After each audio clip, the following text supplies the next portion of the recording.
Hi guys! Welcome back to my channel. Share ko sa inyo kung paano ako gumawa ng Spanish sardines. Bali, dalawang version ang gagawin natin. Isang pakukuluan at saka isang direct to the bottle. Bali, ito po ang mga ingredients natin guys. Pamintang buo, dahon ng laurel, asin, luya, bawang, sweet pickles, and corn oil. Tapos, ang isda natin ay bangus at saka tamban. Bali, ito guys, na ibabad ko na sa brine solution. Bali, ang ratio ng ating brine solution is 9 cups of water to 1 cup of salt. Actually guys, meron dapat itong carrots, kaso out of stock ako ngayon. So, okay na rin yan guys. Tsaka kailangan din natin ng bottle na paglalagyan ng ating gagawing sardines.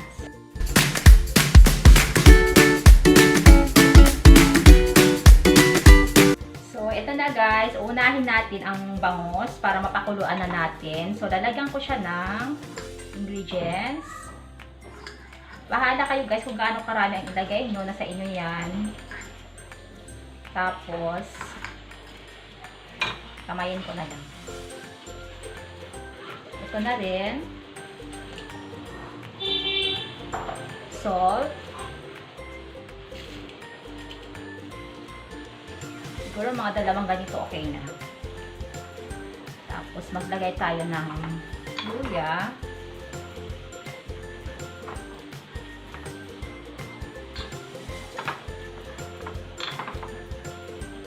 And bawang.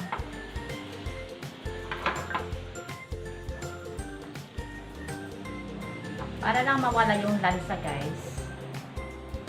At saka lagyan natin ng corn oil. Mga 2 tablespoon lang. O gawin natin tatlo guys. Tsaka water.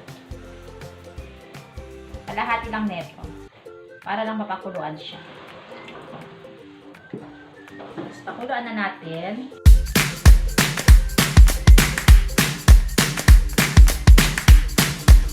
So, ito na guys, ipapaksiw na natin. Pakukuluan natin ng 5 minutes. Tapos, takpan natin.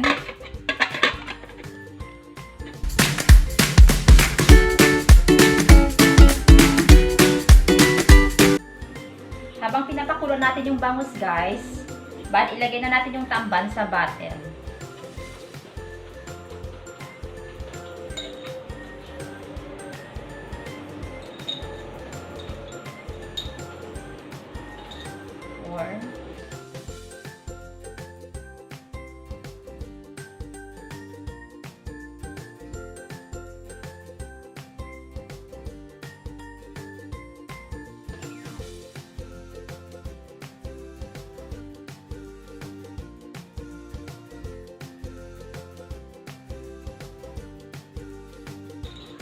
Bali, 1 kilo lang itong tamban natin, guys. So, nakagawa ako ng 5 bottles. Pero itong dalawa, tag 7, then tag 8 itong tatlo. Bali, ang susunod na gagawin natin ay lagyan natin ng mga ingredients. Pickles. Kaya tag 1 piece pickles lang, guys, okay na.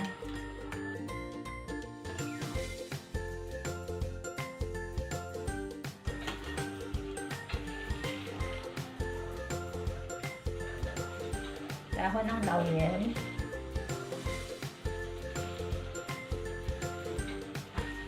Okay na rin yung tag-iisa lang.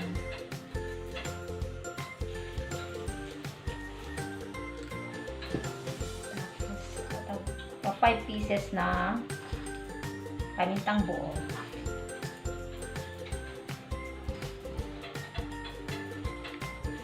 Tag-iisang luya.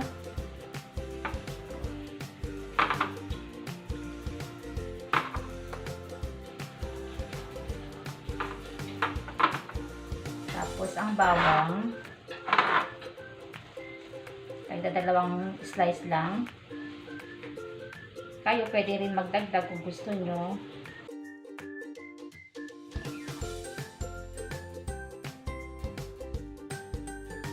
Tapos ang asin. 1 teaspoon lang.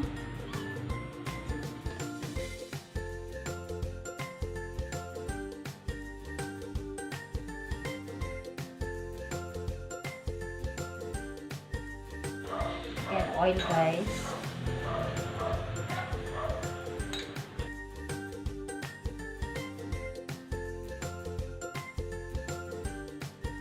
Pa 5 tablespoon.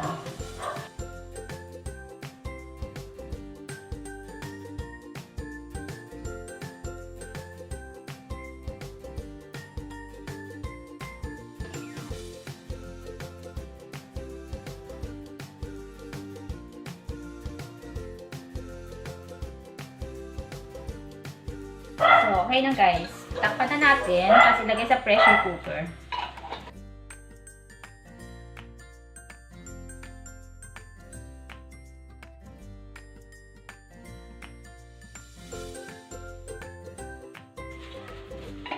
Kailangan guys, nakaseal talaga yung bottle. Kung maluwag, huwag nyo nang ituloy kasi hindi yan maayos ang pagkaluto ng sardinas nyo.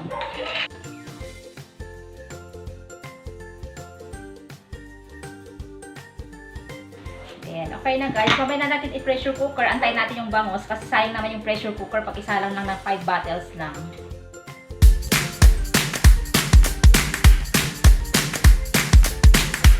Hello guys, 5 minutes na.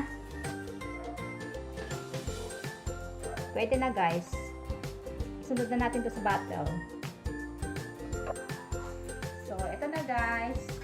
Pwede natin to ilagay sa bottle. So, hindi na natin kailangan lagyan ng timpla or asin. Kasi nakatimpla na po ito. Bali, pala, kalahating baso lang yung tinubig ko kanina. So, ito na guys. Lalagyan na natin. Bali, yung nilagay kong ingredients dito, yun na lang yun. Bali, pickles na lang idadagdag natin mamaya. So, lagyan na lang natin ng luya. Ayan, bawang. Tapos, dahon ng laurel.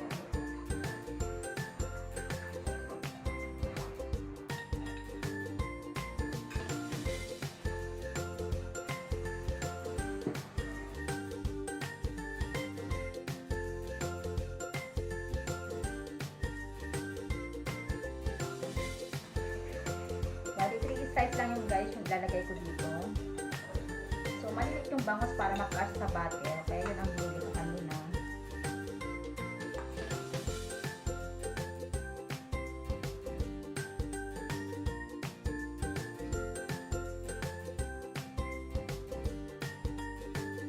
Itong bangus ko guys, 1/2 kilo lang ito. Bali, yung sabaw neto, yun ang lalagyan natin dito sa bottle. Mag-add na lang tayo ng konting corn oil. Siguro mag-add na lang ako dito ng 1, 2, 3 na corn oil para hindi masyadong mamantika guys.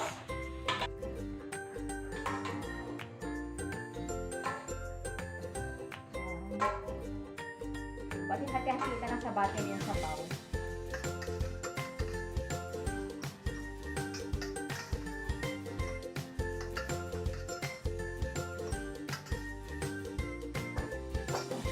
Then, mag-add na lang ako ng pickles.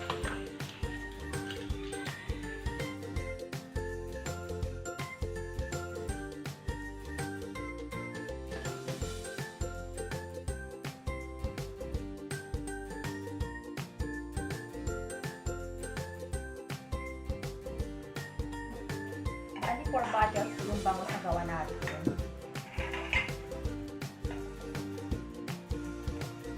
Guys, ready to pressure cooker.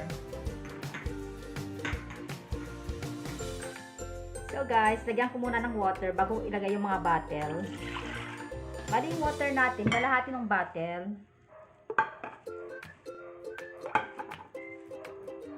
Bali mag-add pa ako mamaya.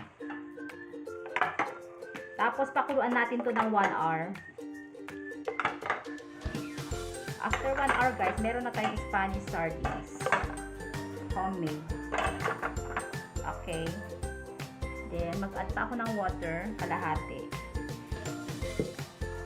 Tapos guys, pag kayo mag-oras ng 1 hour, pag isa kayo mag-oras, ay pag gumagalaw-galaw na ito guys. Okay na to guys.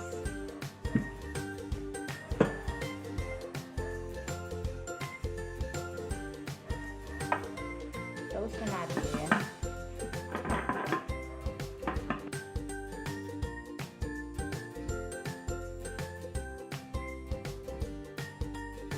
Guys, after 1 hour, ito na yung Spanish sardines natin. Isa natin guys.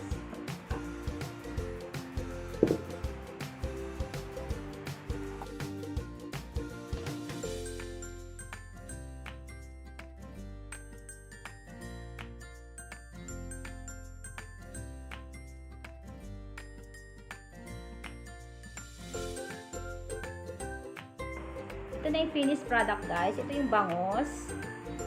Ito naman yung tamban. Try nyo guys, masarap. Malambot na yung kinis.